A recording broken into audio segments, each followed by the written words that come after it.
going to challenge you on that. I don't think the target on this is women. I think the target on this is men.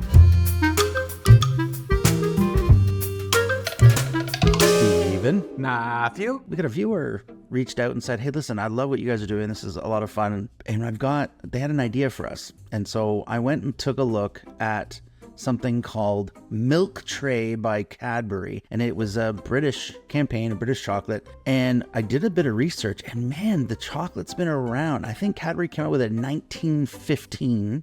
I mean, like the Milk Tray specifically has been around for that long. And they stopped production somewhere in the neighborhood of World War I. And that's when they sent a bunch of British personnel. they went to war, unfortunately. And that cut a lot of chocolate production, right? Cadbury did a lot. So they didn't just send chocolate. They sent a whole bunch of things to the war effort. But so they brought down their capacity of what they were making. They were only sending very specific chocolates out. And then they revived the Milk Tray back around 1970. And they started that. Then when they brought it back, they had to have a campaign for it. So I was really happy that somebody wanted us to talk about it. It was Sweet Peas is the handle that they go by. You got to give credit, man. Yeah, no, we really do appreciate you, Sweet Peas. So here, let's play Sweet Peas request. Here it goes.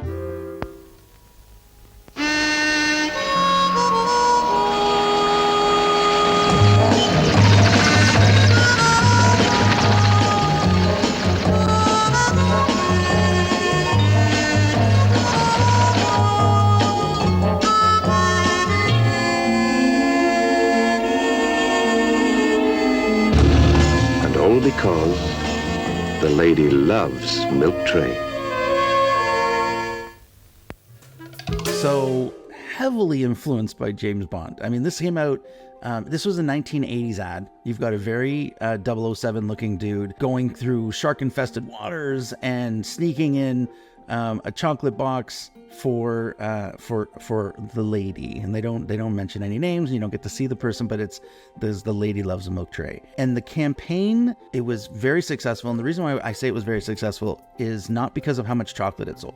It was very successful because it ran well into the 90s. Yeah, which tells you that Cadbury was feeling that it was successful for sure. Cadbury was making some money on Milk Trays. But what I loved that they did was they leaned heavily into the fact that James Bond was, I mean, all of the James Bond films from the 70s out until the 90s, they were coming out with one every 3, 4, 5 years, right? Because the first one was 62.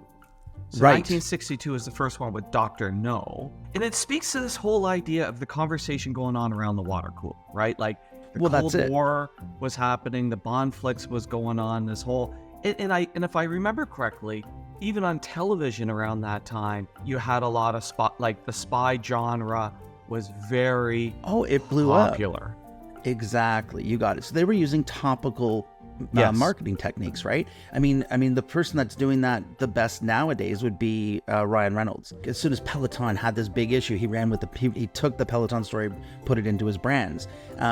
He leans heavily into what's happening right now and flipping it on its head and using it for marketing purposes. And so, and I don't want to go over to that side.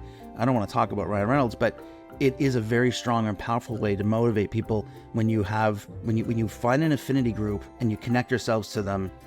They buy. David Ogilvy spoke about this, a very, very famous ad guy.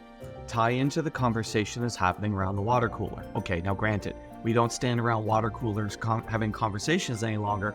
The conversations exist today online. And so if you see something in pop culture that is taking off, whether it's a Netflix show, whether it's a meme or something along that lines, if you can tie into that and ride that, it creates popular ads because you're tying into something that people are already interested in. No, exactly. And I think too, I mean, it's targeted towards women. I mean, it's funny because you think that with it being a James Bond character and just diving into sharks and... Before you go on though, I'm going to challenge you on that. I don't think the target on this is women. I think the target on this is men. Talk to me. I think they're targeting men because it's a gift. It's a gift to the lady. And don't we all want to be James Bond?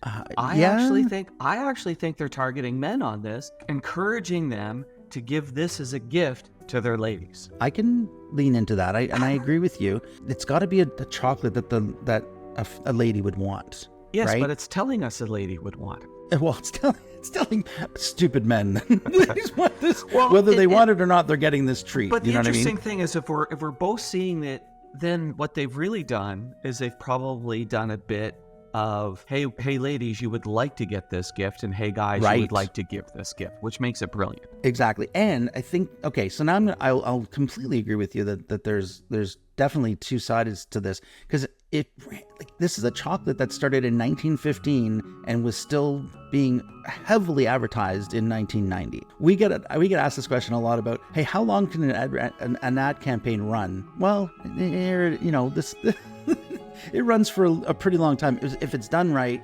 And you've got good product. You have to have good product. It has to deliver what it's supposed to. Otherwise, men would stop buying it, even if it was advertised, if it wasn't working.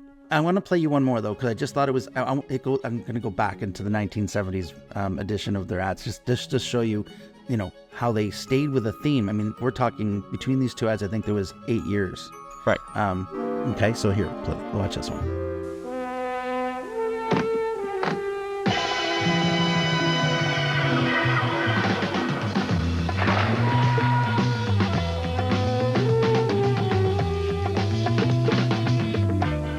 And all because the lady loves Milk Tray. An extraordinary assortment of the finest Cadbury's milk chocolates. Milk Tray, new from Cadbury. Okay, I mean, what do I say? This is brilliant what they've done here. Well, think about it. Bond has run for 60 years, man. I guess this is true. They really leaned into it. This is a campaign that neither one of us saw before it was recommended to us, because we're not from the UK.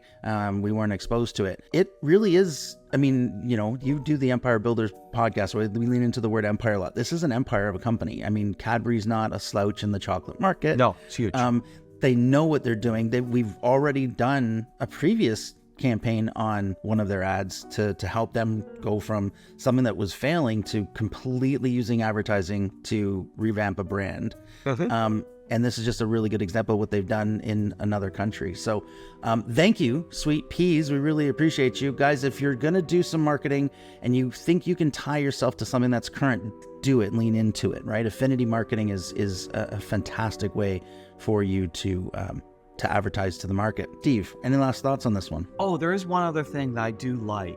They left the woman that the gift is being given to a little bit mysterious. Yes. Which allows the person to insert themselves into the narrative.